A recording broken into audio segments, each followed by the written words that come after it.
በአርሰናልና በማንቸስተር ዩናይትድ ጨዋታ ዙሪያ የቃላት ጦርነቱ ተጀምሯል። የቃላት ጦርነቱ በደጋፊዎች ብቻ ሳይሆን ከአሰልጣኞችም መወራወር ተጀምሯል። ከትላንትና ጀምሮ የመድፎ አሰልጣኝ ሚኬል አርቴታ እንደዚሁም ደግሞ የቀያይ ሰይጣናቱ አለቃ ፖርቹጋላዊው ሩበን አሞሪም የተለያዩ ሐሳቦቻቸውን እየሰነዘሩ ይገኛሉ። ደጋፊዎች ታዲያ ሩበን አሞሪም ልክ ነው፣ አርቴታ ልክ ነው እያሉ ጎራ ከፍለው ጨዋታውን እንግዲህ በጉጉት እየጠበቁት ነው። አርሰናል ከማንቸስተር ዩናይትድ በኢትዮጵያውያን ዘንድ እንግዲህ የደርቢ ስሜት ያለው እጅግ የሚጠበቅ ጨዋታ ነው። እሁድ ምሽት 1 ተኩል እንግዲህ በኢትዮጵያውያን ዘንድ ሁሉም ደጋፊ አፉን ከፍቶ አይኑን ሳይከድን የሚመለከተው ጨዋታ በኦልትራፎርድ ሰማይ ላይ ይደረጋል።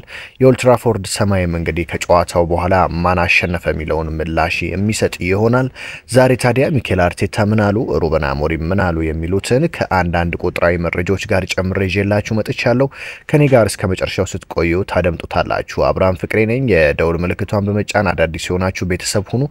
ቪዲዮን ከመጀመራችሁ በፊት ላይክ እንድታደርጉልኝ በአክብሮት እጠይቃለሁ። አርሰናል ማንቸስተር ዩናይትድ እንግዲህ እጅግ ተጠባቂውን ጨዋታ እሁድ ምሽት 1 ሰዓት ተኩል ላይ በኦልትራፎርድ ስቴዲየም ያደርጋሉ። ሁለቱ ቡድኖች ሲጫወቱ እንግዲህ በተለይም በምስራቅ አፍሪካ ከምስራቅ አፍሪካም ደግሞ በኢትዮጵያውያን ዘንድ እጅግ በትልቅ ጉጉት የሚጠበቅ ጨዋታ ነው። ምክንያቱም ደግሞ ኢትዮጵያውያን ውስጥ ሁለት ትልልቅ ደጋፊ ቁጥር ያላቸው ቡድኖች አርሰናልና ማንቸስተር ዩናይትድ ናቸው። ስለዚህ ሁለቱ ቡድኖች ሲጫወቱ ጎዳናው ላይ ሰው ይጠፋል። ወጣቱ ተሰብስቦ እንግዲህ ሻይ ቡናውን እየጠጣ አይኑን ሳይከድን የጨዋታውን እንቅስቃሴ ከመጀመሪያዋ ደቂቃ እስከ መጨረሻዋ ደቂቃ ድረስ ይመለከታል። ከጨዋታው በፊትም እንግዲህ ደጋፊዎች እርስ በርስ እኔ ያሸንፋለሁ ያኛው ያሸንፋል በሚሉ ይከራከራሉ። ከጨዋታው በኋላም እንግዲህ የእግር ኳስ ደሳስም የሚሉ መበሻሸቆች ይመጣሉ ማለት ነው። ታዲያ የሁለቱ ጨዋታ በትልቅ ጉጉት ሲጠበቅ ከጨዋታው በፊት አሰልጣኝ ሚኬል አርቴታና ሩበን አሞሪም ሐሳባቸውን ሰጥተዋል። በነገራችን ላይ ባለፉት ጨዋታዎች የተወሰኑ ጨዋታዎች ማለት ነው የሚኬል አርቴታው አርሰናል በዩናይትድ ላይ የበላይነት አለው። ይህንንም በቁጥራዊ መረጃ ስነግራችሁ አርሰናል ከዩናይትድ ጋር ባደረጋቸው ያለፉት 10 የእንግሊዝ ፕሪሚየር ሊግ ጨዋታዎች 7ቱን አሸንፏል። ይህም እንግዲህ የአሰልጣኝ ሚኬል አርቴታው አርሰናል በማንቸስተር ላይ የበላይነት እንዳለው ባለፉት ጥቂት ጊዜያት ያሳያል። ምክንያቱም እንግዲህ ሚኬል አርቴታ በተለይም ባለፉት 3 ዓመታት ደግሞ አርሰናልን የዋንጫ ተፎካካሪ ካደረጉት በኋላ ማንቸስተር ዩናይትድ ላይ የበላይነት መውሰድ ጀምሯል። ስለዚህ ካለፉት 10 ጨዋታዎች 7ቱን መድፈኞቹ አሸንፈዋል። አንድ ጊዜ አቻ ሲወጡ ባለፉት 10 ጨዋታዎች እንግዲህ ማንቸስተር ዩናይትድ ማሸነፍ የቻለው 2 ጊዜ ብቻ ነው። በተጨማሪም መድፈኞቹ አርሰናሎች ያለፉትን ተከታታይ 4 የፕሪሚየር ሊግ ጨዋታዎች ዩናይትድን በአሳማኝ ሁኔታ አሸንፈዋል። እናም የእሁዱን ጨዋታ የሚያሸንፉ ከሆነ ተከታታይ 5 የእንግሊዝ ፕሪሚየር ሊግ ጨዋታ ማንቸስተር ዩናይትድን የሚረቱ ይሆናል። እንግዲህ በ4 የፕሪሚየር ሊግ ጨዋታ ተከታታይ ማለት ነው አርሰናሎች ማንቸስተር ዩናይትድን መርታት ችለዋል። በነገራችን ላይ በፕሪሚየር ሊጉ ቢያንስ 5 ጊዜ ከማን ዩናይትድ ጋር ከተጋጠሙ አሰልጣኞች ሁሉ ሚኬል አርቴታ የማሸነፍ ንጻሬው ከፍ ያለ ነው። 70% የማሸነፍ ንጻሬ ያለው ማንቸስተር ዩናይትድን 5 ጊዜ ከገጠሙ ተጫዋቾች አሰልጣኞች አሰልጣኝ ሚኬል አርቴታ እንግዲህ የተሻለ የማሸነፍ ንጻሬ ያላቸው። እንግዲህ እስኪ አሰልጣኞቹ በማንቸስተር ዩናይትድ በኩል ስንመጣ በተለይ በርካታ አሰልጣኞች በእነዚህ ዓመታት ተቀያይረዋል።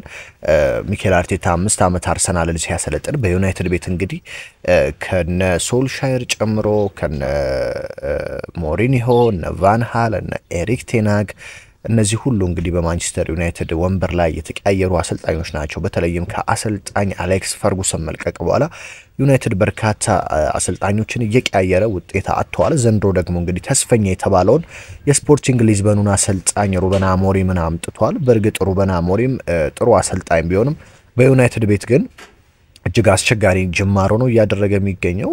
በአሁን ሰዓት እንደውም እንግዲህ በማንቸስተር ዩናይትድ ቤት አስከፊ ጅማሮ ካደረጉ አሰልጣኞች አንዱ አሞሪም ሆነዋል። ነገር ግን ያጫወት ስታይላቸው ለዩናይትድ አይሆንም ቢባሉም መቼም አጫወታቸውን እንደማይቀየሩና በዚሁ አጫወት ውጤታማ ለመሆን እንደሚጥሩ እንደዚሁም ደግሞ ፕሪሚየር ሊጉን ማሸነፍ እንደሚፈልጉ ተናግረዋል ማለት ነው። ታዲያ እንግዲህ በሁለቱ ወጣት አሰልጣኞች መካከል ነው ፉክክሩ የሚደረገው። በእርግጥ አሰልጣኝ ሩበን አሞሪም አርሰናልን ዘንድሮ በኤፍኤ ካፕ በፍጹም ቅጣት ምት ድል አድርገው ከኤፍኤ ካፕ እንግዲህ ጥለውታል ማለት ነው። የኋላ ማንቸስተር ዩናይትድ በፉልሃም ቢወድቅም አርሰናልን ከኤፍኤ ካፕ ውድድር ያሰናበተው እንግዲህ የሩበን አሞሪም ዩናይትድ ነው። ስለዚህ ሩበን አሞሪም እንግዲህ በአርሰናል ላይ ኤፍኤ ካፕ ላይ ድል አድርገውታል። ይህንን ድል ወደ ፕሪሚየር ሊጉ ያመጡታል ወይ የሚለው እንግዲህ የበርካቶች ጥያቄ ነው ማለት ነው። በነገራችን ላይ አርሰናል እሁድ ማሸነፍ ከቻለ ለ46 ዓመታት ማድረግ ያልቻለውን ነገር ማድረግ ይችላል። አርሰናል ባለፉት 46 ዓመታት ማንቸስተር ዩናይትድን ኦልትራፎርድ ላይ በደርሶ መልስ አሸንፎት አያውቅም። በደርሶ መልስ አንዴ ያሸንፈዋል፣ በሁለተኛው ይሸነፋል። ይህ ማለት ዘንድሮ ካሸነፈ ቀጣይ ዓመት ይሸነፋል እንደማለት ነው። ስለዚህ አርሰናል እሁድ በሚደረገው የኦልትራፎርድ ፍጥጫ ማሸነፍ የሚችል ከሆነ ለ46 ዓመታት ማድረግ ያልቻለውን በደርሶ መልስ በኦልትራፎርድ ዩናይትድን በማሸነፍ አዲስ ታሪክና አዲስ ሪከርድ እንግዲህ መጻፍ ይችላል ማለት ነው። በተለይም እንግዲህ አርሰናል በአውሮፓ ሻምፒዮንስ ሊግ 7-1 አሸንፎ ነው የመጣው። ዩናይትድ በአንጻሩ በኢሮፓ ሊግ ከሪያል ሶሲዳድ ጋር አቻ ወጥቶ ነው የመጣው። አርሰናሎች የሜንታሊቲ የበላይነት ያገኛሉ ተብሎ ይጠበቃል። ዩናይትዶች ዘንድሮ በሜዳቸው እየተቸገሩ በበርካቶች ዘንድ ታይተዋል። ስለዚህ አሁንም ሊቸገሩ ይችላሉ ወይ የምንመለከተው ነው የሚሆነው። እስኪ አሰልጣኞቹ ምን አሉ ወደሚለው ልውሰዳችሁና ከሩበን አሞሪም አስተያየትን ጀምር። ሩበን አሞሪም በነገራችን ላይ አስተያየታቸውን ከሰጡት ነገር በጣም በርካቶችን ያነጋገረው ማንቸስተር ዩናይትድ የአርቴታን ያህል ጊዜ አይሰጠኝም ሲሉ ተናግረዋል። የቀይ ሰይጣናቱ እንግዲህ ዋና አሰልጣኝ ሩበን አሞሪም ማንቸስተር ዩናይትድ ክለቡን እንዲያሻሽሉ አርሰናል ለሚኬል አርቴታ የሰጠውን ጊዜ ያህል እንደማይሰጣቸው ገልጸዋል።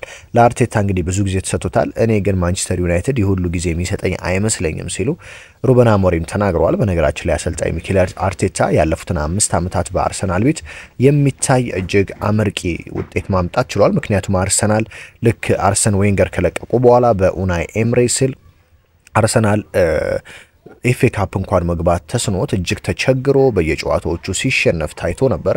ታዲያ አሰልጣኝ ሚኬል አርቴታ ይህንን ቡድን ከተረከቡ በኋላ እንግዲህ ባለፉት 3 ዓመታት የእንግሊዝ ፕሪሚየር ሊግ ዋንጫን ባያሳኩም ሁለተኛ ደረጃ ሆኖ እንዲያጠናቀቅ በአውሮፓ ሻምፒዮንስ ሊግም 8 ውስጥ እንዲቀላቀልና የተለያዩ በቡድኑ የሚታዩ ከተከላካይ ስፍራ ተጫዋቾች ከአካዳሚ ተጫዋቾች ሁሉ ጥሩ የሚባሉ ተጫዋቾችን በአሁን ሰዓት እንግዲህ በተለያዩ ብሔራዊ ቡድኖች ተጽዕኖ ፈጣሪ የሆኑ ተጫዋቾችን ማምጣት ችለዋል። በቅርቡ እንኳን እነ ኢታን ንዋኔሪን እነ ማይልስ ሉዊስ ስኬሊ ማንሳት ትችላላችሁ። በነገራችን ላይ ማይልስ ሉዊስ ስኬሊና ኢታን ንዋኔሪ ቀጣይ ሳምንት እንግዲህ እነዚህ በጣም ታዳጊ ልጆች በአርሰናል ቤት ያሳዩትን ድንቅ አቋም ተከትሎ በእንግሊዝ ብሔራዊ ቡድን በቶማስ ቱሄል በሶስቱ አናብስት እንግዲህ ሊጠሩ እንደሆነ ጥሪ ሊደረግላቸው እንደሆነ ነው የተሰማው። እንግዲህ ሩበን አሞሪም ሀሳባቸውን ሲቀጥሉ እንዲያሉ ሁለቱ ክለቦች የተለያዩ ናቸው ያሉት ሩበን አሞሪም ስራቸው አርቴታ በአርሰናል ገጥሞት ከነበረው ፈተና ጋር ተመሳሳይ እንደሆነ ሲጠየቁ እንደዛ አይሰማኝም፣ የኛ በጣም የከፋና ከፍተኛ የሆነ ከአርሰናል የከፋ ችግር ውስጥ ነው ያለ ነው ሲሉ ተናግረዋል።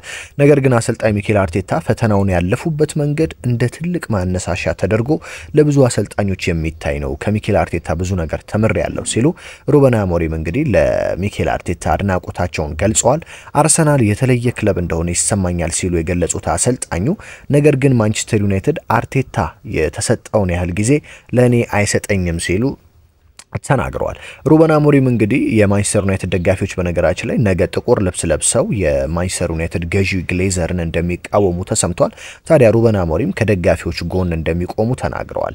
አሰልጣኙ እንግዲህ የማንቸስተር ዩናይትድ ደጋፊዎች የአርሰናል ጨዋታ በፊት ከፍተኛ ተቃውሞ ለማሰማት በዝግጅት ላይ መሆናቸው መግለጻቸው አይዘነጋም። ታዲያ ደጋፊዎቹ የክለቡ ባለቤቶች ላይ ነው የሚያሰሙት ተቃውሞውን ሁሉም ሰው እንግዲህ ጥቁር ለብሶ እንዲመጣ መልእክት ተላልፏል። ታዲያ አሰልጣኝ ሩበን አሞሪም ምን አሉ? ክለብ ውስጥ ላለ ሁሉም ሰው ከባድ ጊዜ ነው፣ እኔና ተጫዋቾቹ ማድረግ የምንችለው ብቸኛው ነገር ማሸነፍ ነው ሲሉ ሩበን አሞሪም ተናግረዋል። አክለውም ሁሉም ሰው የመቃወም መብት አለው፣ ይህንን ማድረግ ጥሩ ነገር ይመስለኛል፣ ሁሉም ሰው ድምጽ አለው ሲሉ እንግዲህ አሰልጣኝ ሩበን አሞሪም ተናግረዋል ማለት ነው።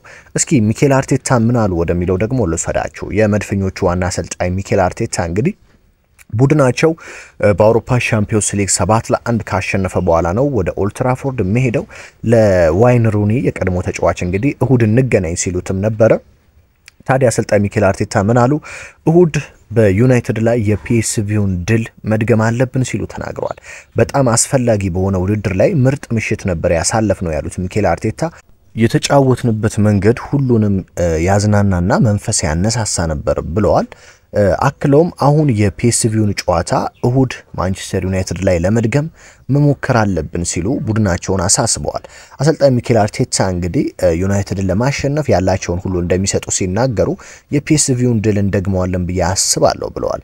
ስለ ቺዶ ኦቢም ተጠይቀው ነበር። ቺዶ ኦቢ ማለት እንግዲህ ከአርሰናል ዩናይትድን የተቀላቀለው ልጅ ማለት ነው። ውድ አድማጭ ተመልካቾቼ ቺዶ ኦቢ ክለቡን ሲለቅ በውሳኔው ውስጥ አልተሳተፍኩም፣ አንድ ተጫዋች መልቀቅ ጥሩ ነው ብሎ ከወሰነ ብዙ ልታደርግ የምትችለው ነገር የለም ሲሉ አርቴታ ተናግረዋል። በነገው ጨዋታ እንግዲህ ቺዶ ኦቢ ማርቲን አርሰናልን ይገጥማል።